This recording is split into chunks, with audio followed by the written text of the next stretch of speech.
bed after a long, exhausting day. But I didn't fall into peaceful sleep. Instead, I plunged straight into a living nightmare. Aboard the legendary wreck, I found myself standing on the deck of the mythical Titanic. The atmosphere wasn't as I had seen in the movies. It was filled with an eerie tension.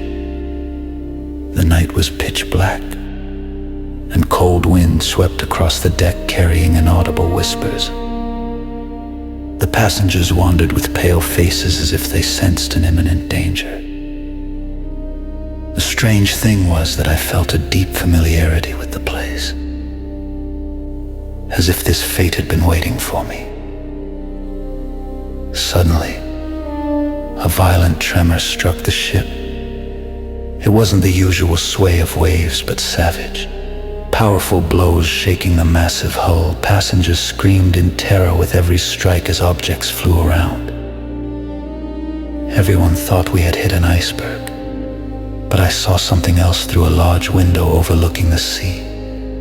Giant black shadows moved at incredible speed beneath the surface, striking the ship with unimaginable force. The blows grew stronger, and the metal began to scream. I heard the captain shouting into the radio, his words broken by horrific static noise. I realized the ship was sinking, but I knew it wasn't an iceberg that caused it. The glass around me shattered, and freezing water began to engulf me. Amid chaos and darkness, the creatures emerged from the depths. They were the Gharaniq, demons of the sea. Massive beings with twisted shapes, their eyes glowing with an evil red light in the darkness. Their limbs resembling enormous claws. Their bodies were slimy, covered with dark black scales, and their stench was foul, a mix of death and salt. The Gharaniq attacked the ship mercilessly, not just to destroy it, but to devour souls. I saw them dragging people into the dark abyss, turning their screams into muffled, drowning sounds. At that moment, I was certain the Gharaniq were the true cause of the Titanic's sinking. They were destroying the ship for a feast. I found myself racing against time and rising water, trying to reach the lifeboats. But chaos reigned, and the Gharaniq attacked anyone who appeared on the surface.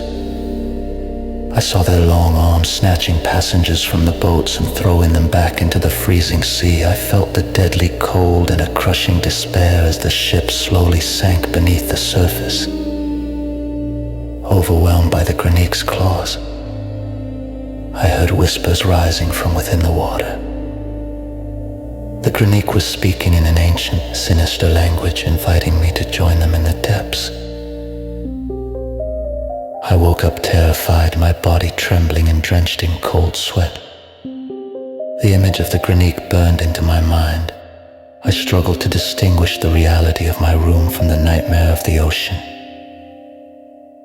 When I got out of bed, I felt cold drops of water seeping from under my door.